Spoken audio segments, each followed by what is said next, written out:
চলে হ্যালো যাও বন্ধুরা, শুভ সন্ধ্যার অনেক শুভেচ্ছা থাকলো। তো দেখো, এই যে আমার কাকার মেয়ে, এটা আমার আরেকটা দিদি। আমরা অনেক কটা বোন একসঙ্গে খুব আনন্দ মজা করে যাবো ছুটিতে এসে। আর তুমি তুমি নিজে দাঁড়িয়ে দাঁড়িয়ে দেখে রে।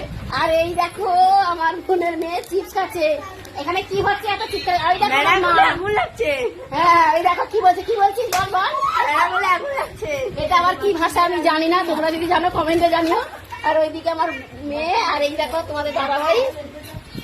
তো দেখো এসে এত চিৎকার, মানে কে কার কথা কি বলছে কিছুই শোনা যাচ্ছে না, সবাই নিজের মতন চিৎকার। আর এই দেখো না একজনকে, আর একজনকে দেখো কি করে চিপস খাচ্ছে। হ্যাঁ, কুরকুরে খাচ্ছে, ওই দেখো। মানে এত চিৎকার চেঁচামেচি হচ্ছে, মানে কারোর কথা কেউ শুনছে না, যে যা নিজের মতন বকতে থাকছে। আর এখানে দেখো ময়দা মাখা আছে, এক গামলা ময়দানে বসে গেছে। আজকে হবে লুচি আর আলুর তরকারি, যেটা আজকে পুজো হয়েছে নিরামিষ খাওয়া। তার লুচি আর আলুর দম, আলুদম তো, হ্যাঁ লুচি আর আলুদম হচ্ছে। তোমরা যদি লুচি আলুদম খেতে চাও তাড়াতাড়ি চলে এসে মেদিনীপুরে। টাটা আজকের মতন।